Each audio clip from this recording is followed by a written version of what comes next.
Hello and welcome to Leadership Live by Sounding Board. I'm Christine Tao. I'm the co-founder and CEO at Sounding Board, and I am thrilled to be welcoming Laura Dannels from Wellstar Health Systems today. Sounding Board is a dynamic leader development platform providing coaching and mentoring solutions, and we get the lucky privilege of working with some really innovative companies like Wellstar. And so, Laura, could you introduce yourself just a little bit and then also share a little bit about Wellstar? Yeah, absolutely. And thanks so much for having me, Christine. And thanks so much for everyone joining in today. My name is Laura Dannels, as Christine said, and I have the honor and privilege to serve Wellstar Health System as our Chief Talent Officer. I've spent really the last 20 years working across the human capital space, across both energy, financial services, and now within the healthcare industry. It's been a very fun ride here at Wellstar. I've had the pleasure to serve for about 5 years now, and actually had started in the organization as our Chief Learning Officer. We're one of the largest integrated health systems here in the Southeast. And so we are a large healthcare system, and then also have an innovation company called Catalyst by Wellstar. And so we're just about 30,000 employees as an organization. Yeah, and that's actually how we got engaged through Catalyst. And I thought that, what was really interesting, Laura, about your title was that, going from chief learning to chief talent officer, one of the things that you have purview over is also change management and also HR transformation. And we will also jump into your origin story, but I just wanted you to share a little bit more about that because I think that's unique and distinct. Yeah, absolutely. And, as you know, Christine, and everyone in our audience knows, the amount of change and transformation that's happening in the business environment, not just in the healthcare industry, but across industries, whether it's, disrupting traditional operating models to put consumers at the center, or digital transformation. I think, healthcare is not unique, but we know we're in the epicenter of just tremendous change and transformation as an organization. And so at Wellstar, we have, a couple key areas where we want to focus in the next year or two. One of those is around really upskilling our entire workforce around how they lead change every single day. And then the other component is that we've got to continue to evolve our HR model to ensure that we're able to be truly strategic partners to the business. So just thrilled to work alongside a great leadership team within the HR organization. I love that. And I love that integration of really thinking about how skills and then people in the HR organization can drive that change. It's core to a lot of the themes we talk about at Sounding Board as well. And so it's been really interesting to have a front seat to see how that's actually being executed and operated at such scale with Wellstar. Okay, well, but let's change. Yeah, go ahead. Oh, no, go ahead. Okay, well, let's change gears a little bit because one of the distinct things about Leadership Live is that we also love to get to know you. So you have an incredible role and position at Wellstar, but we know that there's a lot of interesting things that we learn when we learn a little bit about what we say is your origin story. And so could you start by telling us a little bit about your origin story? Yeah, absolutely. So I had the privilege of growing up just outside of Lake Tahoe. So my parents were ski bums, met skiing in Colorado, and decided to raise us in the mountains. And what was really great, I think, about an upbringing, that right outside the mountains, quite frankly, is I spent a lot of time outside exploring. I think that a lot of my kind of early foundations, really as an individual, have to do with playing outside, playing in sports, or even attending a Montessori school as a kid. So when we were young, there weren't a lot of school options, and Lake Tahoe had a pretty big following at the time around the Montessori programs. And so for anyone who's not familiar with the Montessori schools, they're really known for kind of fostering independence, encouraging empathy and passion within the community, and really getting kind of a very positive relationship with learning early on. And, I didn't know it at the time, but later on in my life, when I was going through my doctorate, I started learning just about the neuroscience of how our brains work with learning Yes. and how important those first childhood experiences were with any sort of learning. So, What? students that have a really tough parent or, the rest of their life, they can be impacted every time they're learning and growing and doing something new. And so I really credit, playing sports, being out in nature, exploring, curiosity, Montessori schools with kind of that foundation and passion for learning that I think I have throughout my life. So that's a little bit about my origin story. It's interesting, when I was really young, I loved learning, I always loved exploring. But I actually wasn't someone who excelled in school or really enjoyed school. In fact, I was a Mhm. student. I didn't think I was ever going to go to college. And I really struggled, I think, with the traditional learning environment. I wasn't diagnosed back then, but I probably would have been, ADHD or something like that today. But Mhm. I didn't like the busy work. I didn't like the structure. And so I decided that I didn't want to go to college and I didn't want to pursue more things because it wasn't a positive experience for me. And so it was only when I started taking college classes as a high school student that I started Mhm. the senses of like autonomy and independence that I had when I was younger in a Montessori kind of program. And it re-excited and re-energized me. And so today I think it's, ironic. I don't think if you asked my high school teachers or most people that I knew growing up that I would go on to get graduate degrees and a doctorate and teach at Columbia, I think they'd fall out of their chairs. But I do think, it's really ignited my passion to create learning environments and experiences that motivate people to do more and to know that they're capable of doing more. So certainly, I don't think there's any surprise that I ended up in the role as a chief learning officer or chief talent officer. The question is, what came first? Was it my experiences that shaped me, or did my, who I am in my core end up with me in this role? Well, thank you for sharing that. I mean, I find that so interesting because, for many of us, we grew up with very traditional education or academic experiences. And you would think that then very naturally leads itself towards a role like yours. But for you to share that, that might not have even been a path that you thought you were on for several years. I mean, for that to turn into where you are today, where you're responsible for delivering learning at scale for your employees, like, wow, just what a shift.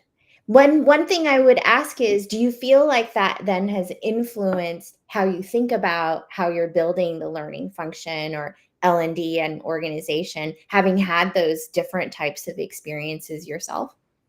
Yeah, absolutely. I think, at its heart, I think first and foremost, my desire to make learning experiences positive and the idea Yeah. of growth and development positive. I think that absolutely carries through.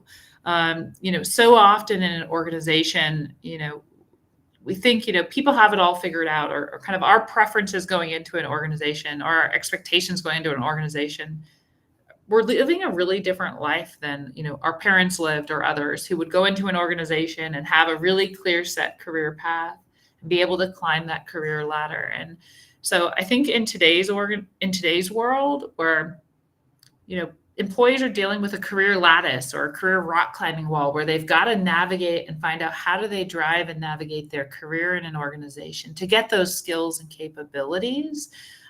It is a really different world today. And so I think we need to create both talent systems and learning that gives our employees really that independence and that autonomy to be able to operate in the organization, to grow and to develop, but through a positive experience. So I definitely think it's influenced the way that we've looked and thought about learning in our organization.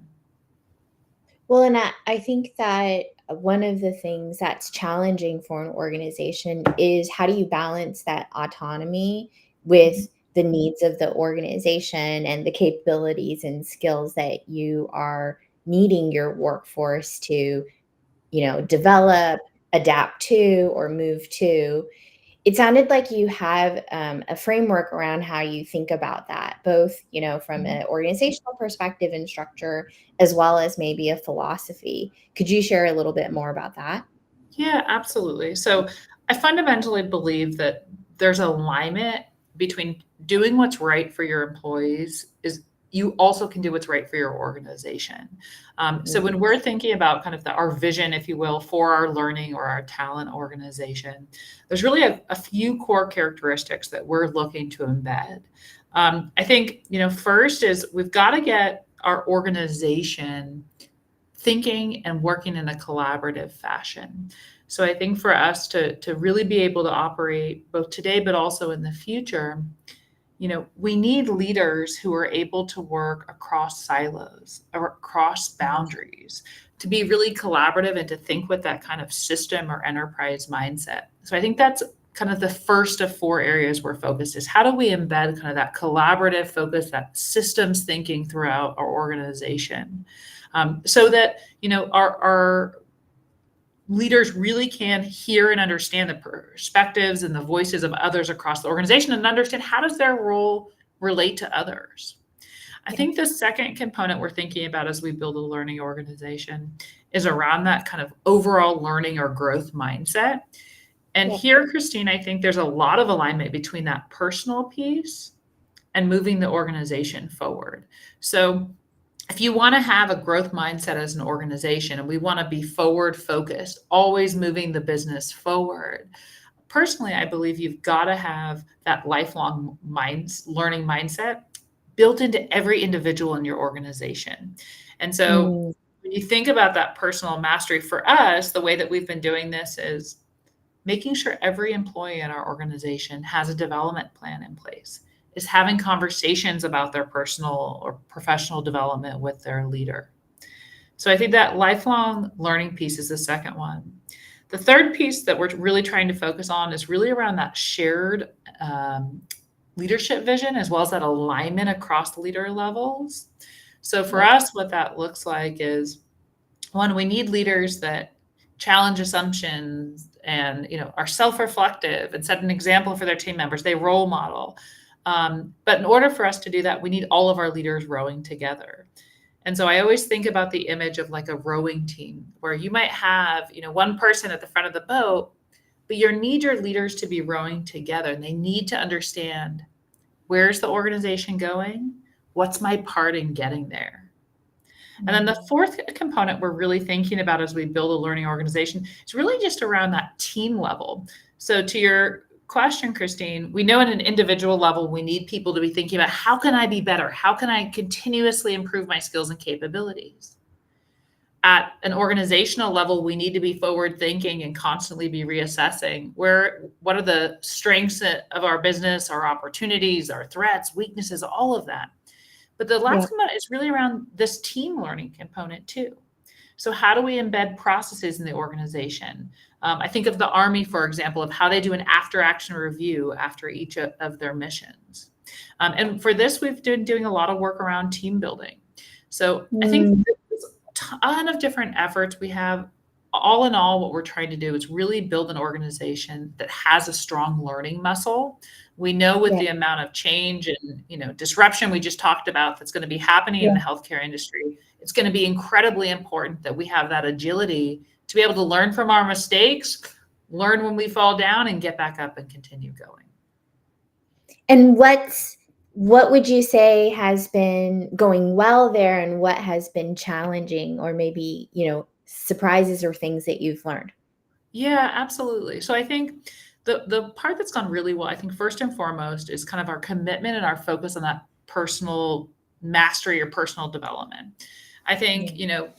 we've been living in a world post COVID, I think, where you have a workforce in healthcare that's been incredibly burnt out, where they've been Yes. giving everything of themselves to everyone for years. While the rest of the world was shut down during COVID, our nurses were working, 6, 7 days a week. And so I think, it's been the first time really in the last year or two where our nurses could stop to think about themselves. And so we on the Mm, HR side can think about how do we take care of our caregivers? And so there's been a really good response, I think, we've made a ton of investment into that personal and professional development component. That's been going yeah. really well. In fact, over 98% of our workforce have development plans. So huge, Amazing. huge energy there. Yeah, huge energy there. I think one area for us that's been a little bit more of a challenge, I'd say, is that systems thinking, that kind of collaborative learning culture. And part of it is just that there's so much change across all areas of healthcare right now, from our care models to digital transformation to workforce and labor challenges. And so I think because everyone is so busy with so many pressing priorities, it Yeah. makes it harder to kind of think about all the interdependencies across the organization. So that's definitely one where we need to continue to put a lot more focus is around that systems thinking and creating those feedback loops at different levels and functions in the organization. I will say though, Laura, that just the distinction you've made is important because oftentimes I think we think of learning as something an individual or a person or a team has to take on, but all of us are operating within a system, right? Which is the company, the healthcare system, Wellstar, or even a smaller system like a team. And so just recognizing that there are two parts that really help drive that learning culture and then development, I think is one, we don't always see that. So, I know you shared it as a learn and a challenge, but just to acknowledge that. And second, knowing that that is the really complex part, right? Because you have so many more moving parts. And for an organization as large as yours, certainly the pace that is happening of change across both healthcare and every industry, that really is a much more challenging task to be able to do because it's constantly changing. Absolutely. Absolutely. Well, one thing I would love to talk a little bit more about is because we have just seen such incredible work that we've done together and the role that coaching has played in this broader vision that you've had around collaboration, learning culture, growth mindset. Could you share a bit about the programs that you've built around there, the goals you have around that, and in particular, impact or learnings that you think could be significant for other folks that are looking at bringing these types of programs into their learning programs? Absolutely. And Christine, honestly, I can't say enough of I've worked almost 15 years across, learning and human capital. I firmly believe this democratized coaching is one of the absolute best investments I've ever seen from a development perspective. And so we are incredibly excited about our partnership with you all at Sounding Board. To your point, the coaching's doing a few things for us, and we had a few different goals. So we've used it in a few ways. So let me start with just what are we doing right now around coaching, Yeah. and then I can explain a little bit more about the goals and the why. So for one, it's helping us to move all four of those pillars that I mentioned forward. It's helping us Mhm. to, create more systems thinking and more feedback loops and collaborations. Because when we started doing this work with our more senior leaders, so our executive directors or our associate vice presidents in the organization, we did it for a whole levels of leaders. And so what it did is we started that process where they got to hear and listen to feedback from not just their direct reports like they usually hear it from, Yeah. but starting that coaching process with feedback from several peers across the organization to start to break down and create some better communication and better feedback loops. So I think, at a senior leader level, it's really helped us, I think, to break down a lot of those barriers and silos that have been Mm. inhibiting collaboration in the organization. I think in terms of, our lifelong learning mindset, you know, we have received more positive testimonials and better results in terms of behavior change through this coaching program than most of our leadership development programs. So there's been huge focus there. Around just shared understanding and where we're going.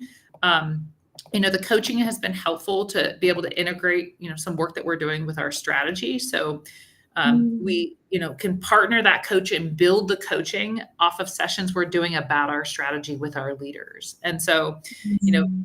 there's no development that's ever happening in a silo. And so our leaders aren't just going to a coaching program. They might be in a formal leader development program, but also receiving coaching.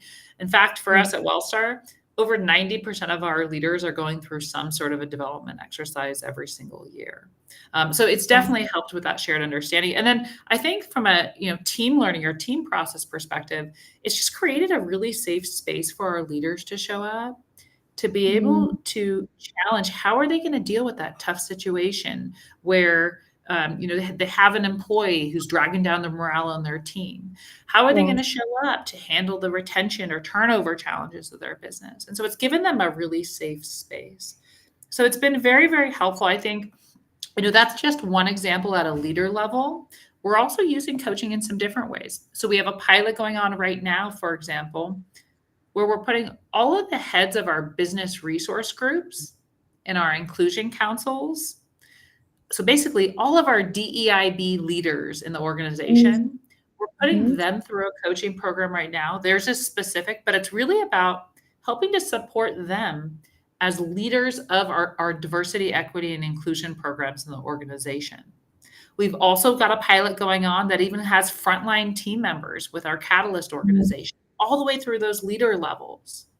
And lastly, we're looking at a program right now around our clinical leadership and how do we support them in their new roles as clinical leaders.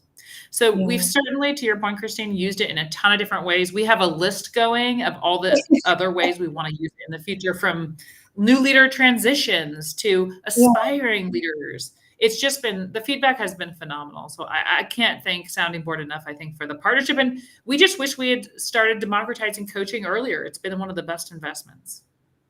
Oh, well, it's really been so instructive to see how you are also just trying things, right? And iterating and testing new use cases and sort of learning from it. And we learn a lot too by being able to partner and see where it's really having impact and where else you think it could have impact.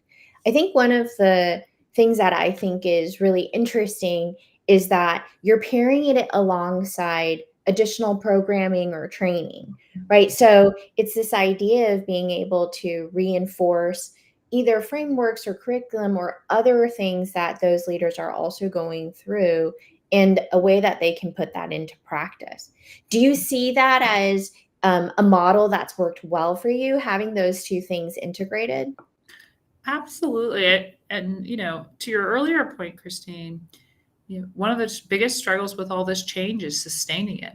And so on the Yeah. personal, just on the same on the personal side, we go to these great development experiences or programs, or maybe we go to a great conference, but in order to really sustain some of this behavior change, we know the real work is happening back on the jobs and the real growth is happening back on the jobs for our leaders. And so for us, it's allowed us to create a much better sustainability mechanism in our overall programs to say, yeah, you're going to learn these lessons in the program, but then for 6 months after, you're going to work Yeah. on this and we're going to engage your one up leader as well to say, how are you now really putting these behaviors into action?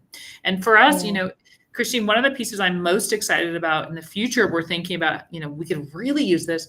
We've just launched our new experience framework, which for us, our Mhm. Wellstar experience applies both to our consumers and patients, but also to our team members and caregivers.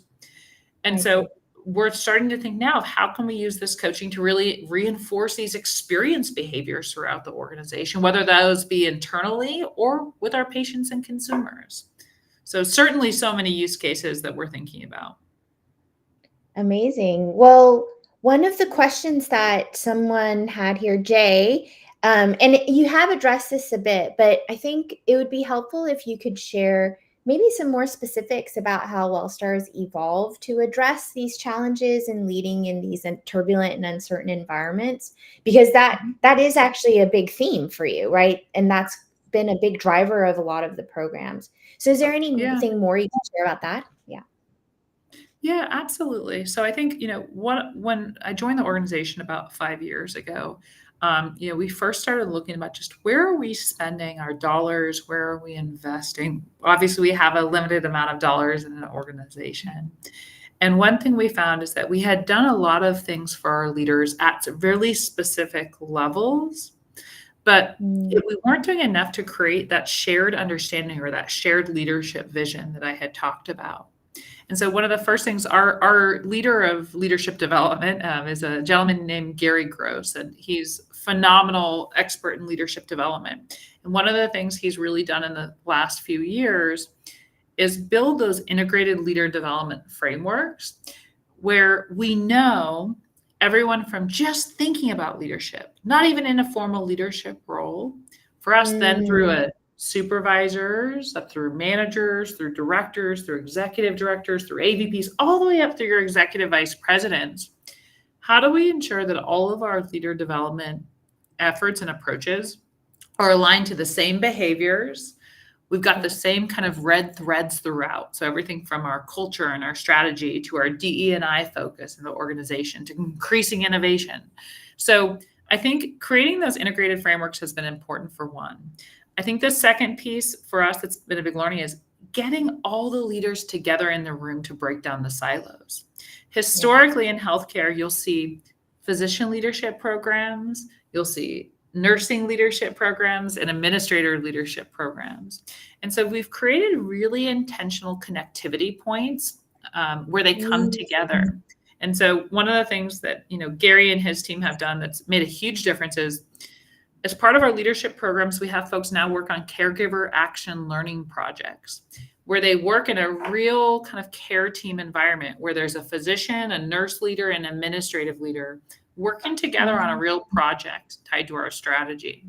And so those are some ways we've started to shift things. I think the other big shift for us has been that, we have to have more optionality in how folks develop. And so, just having the traditional models of, in-person leadership programs and, mm. online or virtual content doesn't work. People want different options. And so we've gotten a good response from whether it be virtual coaching or whether it be we do a lot of podcasts, audio casts, micro videos, and trying to just do different formats that people like Yeah. better than your traditional corporate learning. Yeah, and I think one of the things you shared also is that you have lots of distinct career pathways, right? That you've built out. So tell me more about that. Yeah, so we're really excited. We just launched what we're calling WellStar Career Care, and we are thrilled. We're going to be the first health system in the Southeast that's going to be launching 10 to 15 fully funded career pathways. Now, what do I mean fully funded? I mean, you could be, in our janitorial services or food and nutrition, and we're going to fully fund 10 to 15 pathways, whether it's becoming a nurse, surge tech, a phlebotomy tech, going into medical coding. We're looking at health tech pathways where we as the organization will not only put you through this program, so we'll hire you, you'll come into this development program, but then we'll place you in another role. And this is a great Mm, example, I think, of a win-win-win program. And what I mean by that is that these roles that we're developing people for, they're our hardest to fill roles from a talent perspective. And so it's helping us to build pipelines when we know there's a shortage of supply. It's a yeah, win-win for our team members because we invest in them, we help them to achieve a better career and higher wages so they have a better quality of life. And it hits on our mission of enhancing the health and well-being of every person we serve, because if we can raise the wages of our team members in the communities we serve, because our team members live in the communities we serve, well, right. your wages have the biggest income on your health outcomes and health disparities. So it's truly an example of winning across the board for all stakeholder groups. And I think as learning professionals, we need to start thinking, and philosophically, I really believe that if we do the right thing for individuals, organizations and teams will benefit. So we're very excited about it.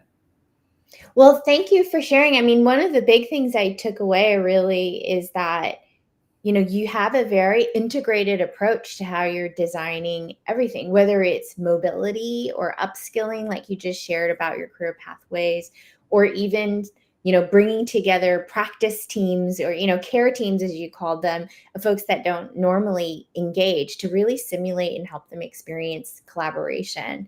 And so, I certainly have just been thrilled at the work that we've been able to do together. Thank you so much for sharing more about that for others. And I think really showing how you're innovating in the healthcare space.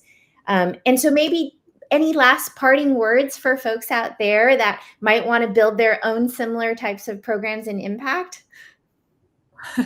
Nothing other than try, innovate, share your best practices. Feel free to ping me if you want to noodle or partner on anything. We're always looking to try new things. So just want to encourage folks, don't be afraid to try putting your development dollars in a new place. I promise it will be worth it. And if it's not, you'll find out quickly and try something else. So thanks so much for Amazing. having me today, Christine. Well, thank you again, Laura. And for folks that might be interested in learning more about coaching, we'll have another Leadership Live next week just to dive a bit more into what that experience could be and, sort of show you how it works for how something like that could translate into impact for your programs as well. So thank you again, Laura. It was such a pleasure. Thank you. Such a pleasure. Have a great night, everyone. Bye, everyone.